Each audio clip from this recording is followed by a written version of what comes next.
Hi everybody, I hope you are having a good week. This is our third Global Contemporary Unit video. Today we're going to be looking at ourselves, so artists who focus inward on their own identity, cultural, their own heritage in their artwork. And we have 4 pieces to cover today. As with our other PowerPoints and videos so far, we have some historical context. All of these things impact the artists and their work that we look at.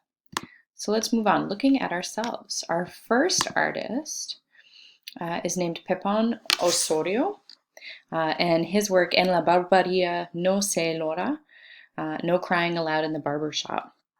And this is a really interesting piece because it's very different from other works that we've had so far. Here's just a picture from it. It's actually something that you can walk into and kind of feels like you're walking into an actual barber shop, just one that's very elaborately ornamented, but it feels like a real place. So let's just start with his quote here. Placing all these different pictures of men in the waiting room is a way of really imposing the color pink, which has been associated with women in the man's world. So here's the waiting room at the beginning, and just to start with this one image, we see pink walls, we see flowers, we also see some bullets that are also very phallic on the wall, and then all of the images are of Latino famous celebrities and men kind of watching you as you're in this space. You'll notice there's a lot of other clutter, and even if we focus on this chair, look at how ornamented with all kinds of stuff the actual barber's chair is. You might notice there's a cord dangling here. It looks like there might be some soaps, some like mousses and stuff here. So there's lots of stuff to look at. And stuff is a big part of his piece too. But from his quote, you might have noticed there's this kind of male and female elements that we are seeing in the piece. So let's dive a little deeper.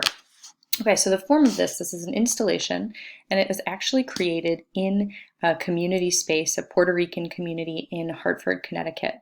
So this neighborhood, it was one that there was a lot of violence, not the best neighborhood, and there were some abandoned buildings, and he actually put this storefront, this barber shop, in one of the abandoned buildings within the community. So we're looking at a very different place as far as showing your artwork. He's putting it within the community, and that kind of speaks to the context here with his works. He's all about making community-based projects. He wants the art to be for the community. And sometimes he does work within museum confines, but his art is really about stepping into a world and making it for the people of that community. A little more about his background. He's a social worker from New York City, born in Puerto Rico, and he describes himself, and others in Puerto Rico are from Puerto Rico who live in New York City describe themselves as New Yorican. So this is just tells you a little bit about his background, and it does impact his art quite a bit. So anyway, it is something that you can actually walk in. There's a lot of found objects, so he's using lots of different items. And I would say, and others would also say, it's considered New Yorican Baroque. So using that Puerto Rican heritage in this very theatrical way. There's a lot of ornamentation, a lot of decoration that you see all over the spaces. It kind of overwhelms you, and Baroque has that same kind of feeling. So a little bit about content. The objects within the space are considered chucherías, which is another word for trinkets or kitsch items. So kitsch, if you've never used that word before, is just a way to describe objects like little trinkets that oftentimes like grandmothers might have on their shelves. All different people are into trinkets and kitsch items, but just happens to be something that maybe is collectible, and there are a lot of them. So all of the little things on the wall, the sculpture, all the little flowers and the vases that are fake, they're all considered kitsch. So they're usually considered kind of cheap, gaudy, not necessarily the coolest things, but in Puerto Rican culture or Latino culture, chucherías is the name for that. And he uses those to kind of connect with people from the community. We talked about the feminine and the masculine. In addition to the celebrity portraits, there are also images on the wall of men crying, which kind of speaks to his title, No Crying Allowed in the Barber Shop. Um, I'll go on to function, and that kind of explains a little more about why this piece is what it is.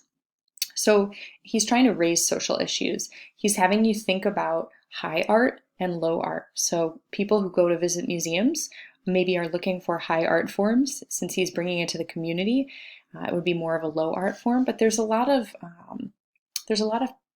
a judgment involved in calling something high and low art. So he's kind of playing with connecting those together. Installation is often considered a high art form, but then he's bringing it to the community using cheap artificial items. The plants aren't real, so it feels like a cheaper version of a fancy art piece. He's also looking at street life, rites of passages, and cultural identity. So for Puerto Rican men, I would say Latino men as well, there's this idea of machismo, this pride in their own culture and also their masculinity. And he uses this barber shop because the barber shop is this place where men go to be primped, to doll themselves up, to beautify themselves, to look in the mirror, which is kind of considered a feminine thing most of the time. But the barbershop is also a place where men go to connect. There's a community within it. And the idea of going to the barbershop for the first time, it is a rite of passage. He's also kind of playing with the idea of men are not allowed to cry. Women are, men are not. And that is kind of something that I would say crosses many different cultures, but specifically within his Puerto Rican culture, it's something that he identifies with, and other people in the community would identify with that kind of feeling as well. So he's both celebrating things about his culture, and he's also critiquing it in a way, pointing out the fact that you cannot cry in the barber shop makes you think that there's a little bit of a critique about that as well. So we talked about community-based. He often has people from communities help him create these spaces. And then he has big openings, sometimes lasting for several days, where people can actually go into the space, explore it. In the case of the barbershop, he actually had people come and get haircuts right outside. And weeks afterwards, people would actually go and think it was a functioning barbershop. So just kind of to show you how the word of mouth spreads in a community about a piece and a space. Here's a little more. Here's the exterior. And then we have another area here within the space. So just to show you another space, this was one that he created for a gallery. So you see the space is very different. It's kind of a crime scene. But just a little more, he says, my principal commitment as an artist is to return art to the community. So he's really about making it for the people that he identifies with within a community. All right, moving on. We've got three more. This is Pisipo Lua Afe, Corned Beef 2000. So you might notice it's made out of some pieces of metal that have been discarded. These are actually corned beef cans that have been flattened, opened up, and then they're riveted together to form this bowl. There's this connection to previous culture. Well, I should say he's an artist from New Zealand, but he has ties to Tahitian, Rarotonga, and Samoan people. So he's of the Pacific region. And if you remember from our Pacific unit, similar to the African unit, there are a lot of masks, there's a lot of ceremony involved, there's a lot of ritualistic performances, dances, there's chanting. And so I put this here just to kind of tell you that he uses that in his work. So this is not just a static object. A lot of times they are performed. So we'll talk about that a little more. All right, so here's a close-up. You can see how they're riveted together. The form made of corned beef cans, riveted as I mentioned. So the performances, oftentimes he works as the ringmaster at these performances, or you could think of him as the shaman, the one who's guiding the ceremony and the ritual. There's music, there's chanting, fire, and basically he has the bulls fight in this ring in the center. And so that kind of connects back to the Pacific culture, a lot of cultures within that region. His point with these pieces is looking at social change. And the reason social change applies, I'm going to look down at context here, is these cans, corned beef, is a really fatty, salty material. And most canned goods tend to be filled with sodium, not necessarily as good for you as fresh items. But canned foods were introduced to the Pacific by outsiders. And when they were, the first ones that they got were pea soup. So pea soupo just is short for pea soup, but now it's used as a broad term for like all canned goods. But they were brought, and all of a sudden, Pacific Islanders didn't have to work so hard at growing crops, raising different things, and instead they relied much more on canned goods. So that led to an epidemic of obesity and diabetes within the Pacific region that is still a problem today. Another thing culturally and socially that has impacted this region is cattle was also introduced to the island, and it changed the habitat, changed the plant life by bringing them in. So he's using the bull and he's using the cans to talk about some of those things that have impacted their lives that have come from the outside. So yeah, social change is a big part. He wants to make his work really easy to identify and understand. So there's this curiosity that he wants to inspire in young people so they can understand the work and they can also ask their own questions about society as they know it. And then also health and environmental impacts, which I talked about. So just a few other of his works. He also is a big printmaker and a painter, so a lot of his works are two-dimensional, but he also works in this 3D style as well. All right, one of my favorites, we're going to look at Lana Sooey. This is an artist who was born in Ghana, and then lives in Nigeria. And the work that we have here is called Old Man's Cloth. This is not the best picture of it. It's a little bit blurry, but you can see it really does look like a fabric and a textile. Now, when I come over to the close-up here, you might notice that instead of it being fabric, it's all of these small elements that are tied together with copper wire. And those objects are metal objects. So they come from tops of cans, bottle caps. They come from all different kinds of trash that comes from, like that's laying on the beach or found on the streets. So he hammers these things out, connects them with wire, and makes them into these beautiful, large kind of cloth-like items. So he has many, many, many people working for him in Nigeria. He has a whole team, and they might work for a while, then they might lay the work down. He'll give them some feedback and they'll keep going. So it's very much a workshop that he's kind of guiding the creation of. The other interesting thing about the way that he works is these pieces are meant to hang on the wall. But the way that they hang is left up to the curator. So when he sends a piece to a museum, he doesn't say, okay, this is the top, this is the side, this is where it should fold out from the wall. Instead, he lets the curator decide how to create it. The one thing that he would say is that he doesn't want it to hang completely flat on the wall. These aren't supposed to be just paintings. Instead, they're more sculptural. And so he likes to have elements that kind of pop out, folds that kind of undulate in the fabric.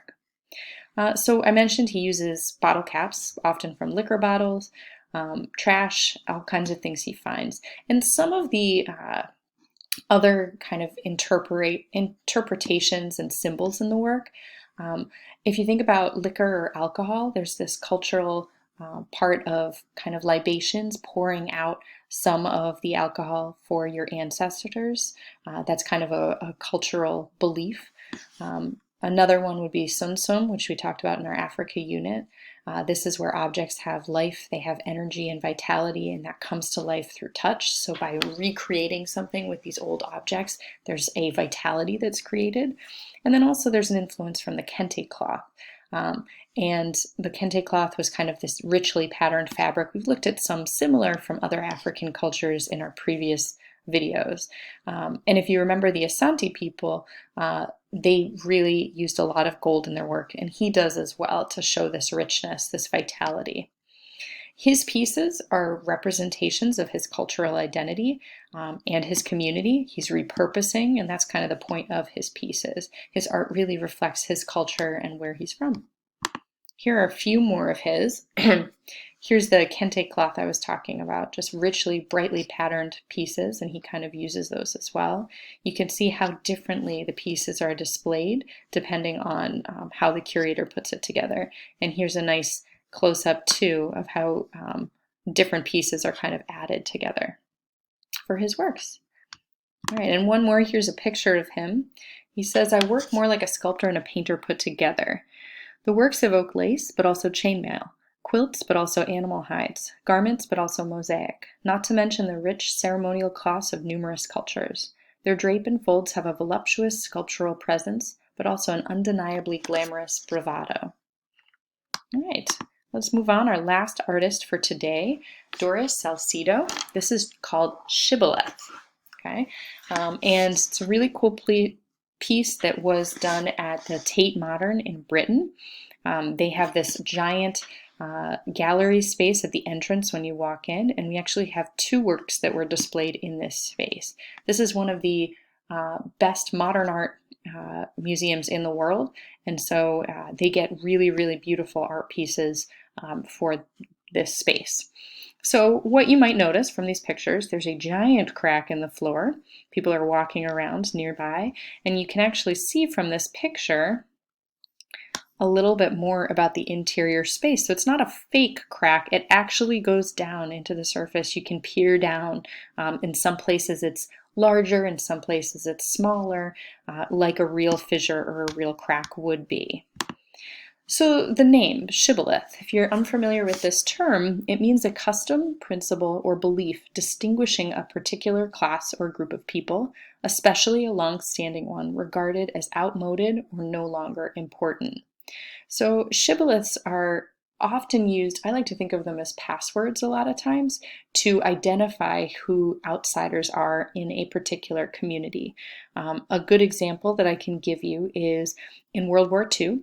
A lot of the Europeans that were fighting against the Germans, Europeans and Americans, they would use words that began with W as kind of passwords to figure out who was German and who wasn't, because Germans often have the V sound instead of W for words. So they'd say words instead of words. So this is a specific shibboleth that separates out a specific group of people for being different. It's a way to kind of tell people apart. Another example is the word Lollapalooza was used by some in World War II because it was too complex of a word for outsiders that didn't speak English to be able to say. And here's something she said: "The history of racism runs parallel to the history of modernity, and it's an untold dark side." So there's this kind of connection to race here. We see a giant crack, something that would separate people, separate groups. And her piece is very minimalistic in the way that all we have to go off of is this crack and the title. She does that because she wants a lot of people to make their own connections, and she speaks about really broad issues in her work. So a little more, it's an installation cut in the floor. They actually dug up a lot of the floor of this gallery to create the work, and then they re-poured a lot of the concrete floor. Once the exhibit was over, they filled in the crack, but the scar remained. So if you go there to this day, you can still see the scar where the concrete looks different than the concrete around it. It's also interactive. People were able to walk around, look down inside, touch it, feel it, so it makes it something that people can really connect with. We talked about shibboleth, and there's my example with the W with the Germans. For function, she wants to tell the immigrant experience. She's a Colombian artist, and she knows what it's like to be an immigrant and to experience being an outsider. So that is kind of a tale that she is constantly trying to tell to other people to get them to think about when they are outsiders in a space, when they are different, and to kind of relate to either the marginalized group, whether you're a part of it or whether you're not. She also looks at a lot of mourning, loss, and conflict. So war often impacts her work. Loss of life impacts her work. She looks at fractures in societies. Here's a great example of a fracture, but class and race issues are something that she looks at. So we have a clear division in this space, and that kind of references the divisions we have in our society as well. And her hope is that with something that is so big and broad, you will take the time to think and reflect about what shibboleth might mean to you or the people around you. So a couple other pieces of hers. The chair one here is one of my favorites. This is a building that she hung, I forget how many chairs off of, but it was to represent all of the people that lost their lives in a massacre that took place here. So she really works large scale, but she's dedicated her life to loss and experiences of those that are marginalized. Yeah, and that's a little bit about Doris Salcedo. So those are some artists that really look at themselves, look inward at their own identity as they create their own artwork. And they are a global bunch. We have some from all over the world. So I hope you enjoyed, and stay tuned for our next videos next week.